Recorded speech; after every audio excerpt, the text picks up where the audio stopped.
কাশ্মীরের পাহেলগামে বন্দুকধারীদের হঠাৎ হামলায় মৃতের সংখ্যা বেড়ে দাঁড়িয়েছে ২৬ জনে, জানিয়েছে আন্তর্জাতিক বার্তা সংস্থা রয়টার্স।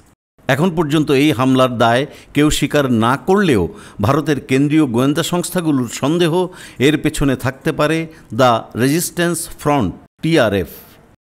পাকিস্তান ভিত্তিক জঙ্গি সংগঠন লস্কর-ই-তৈয়বার ছায়া সংগঠন হিসেবে পরিচিত এই গোষ্ঠী ২০১৯ সালে ভারতের সংবিধানের ৩৭০ ধারা বাতিলের পর থেকে সক্রিয়ভাবে কাশ্মীরে জঙ্গি তৎপরতা চালিয়ে যাচ্ছে বলে অভিযোগ ভারতের। ২০২৩ সালে ভারত সরকার TRFকে সন্ত্রাসী সংগঠন হিসেবে তালিকাভুক্ত করে। সরকারের দাবি, সংগঠনটি কাশ্মীরি তরুণদের অস্ত্র হাতে নিতে উস্কানি দিচ্ছে, উস্কানিমূলক কন্টেন্ট ছড়াচ্ছে এবং অস্ত্র চোরাচালানের সঙ্গে যুক্ত। ভারতীয় সেনাবাহিনীর ইতিহাসবিদ শ্রীনাথ রাঘবনের মতে TRF সম্ভবত লস্কর-ই-তৈয়বার একটি শাখা, যারা নিজেদের অস্তিত্ব টিকিয়ে রাখতে মাঝে মধ্যে এমন হামলা চালায়। পহেলগামের রক্তাক্ত হামলায় উত্তাল কাশ্মীর উপত্যকা। বুধবার সকাল থেকেই রাজ্যের অধিকাংশ এলাকা কার্যত অচল। বিক্ষোভের জেরে বন্ধ হয়ে গেছে দোকানপাট, শিক্ষা প্রতিষ্ঠান এবং গণপরিবহন। এদিকে হামলার তদন্তে নেমেছে ভারতের ন্যাশনাল ইনভেস্টিগেশন এজেন্সি। শ্রীনগরে পৌঁছেছে NIA-র একটি বিশেষ দল। আরও কয়েকটি দল খুব শীঘ্রই সেখানে যোগ দেবে। পহেলগাম সফরে যাবেন দেশের শীর্ষ নিরাপত্তা কর্মকর্তারাও। এই হামলার প্রেক্ষিতে কাশ্মীরে বেড়াতে আসা বহু পর্যটক এলাকা ত্যাগ করছেন। শ্রীনগর বিমানবন্দরের ট্যুর অপারেটরদের মতে বিমানবন্দরের দিকে ছুটছে শত শত গাড়ি।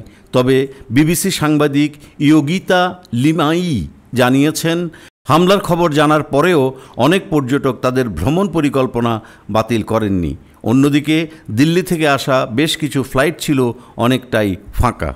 হামলার দিনই বারামুল্লা জেলায় ভারতীয় সেনাবাহিনীর সঙ্গে বন্দুকযুদ্ধে ২ জঙ্গি মারা যাওয়ার ঘটনা সামনে এসেছে।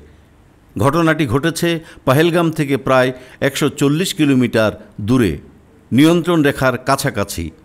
সেখান থেকে বিপুল পরিমাণ অস্ত্র ও গোলাবারুদ উদ্ধার করা হয়েছে। পহেলগামের মর্মান্তিক হামলার পর আন্তর্জাতিক মহলে নিন্দার ঝড় উঠেছে।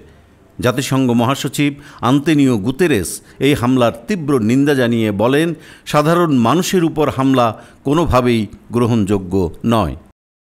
মার্কিন প্রেসিডেন্ট ডোনাল্ড ট্রাম্প জানিয়েছেন, তিনি এই ঘটনার বিষয়ে ভারতের প্রধানমন্ত্রী নরেন্দ্র মোদির সঙ্গে আলোচনা করেছেন। শোক প্রকাশ করেছেন ইতালির প্রধানমন্ত্রী জর্জিয়া মেলোনি এবং ব্রিটিশ প্রধানমন্ত্রী স্যার কিয়ের স্টারমারও।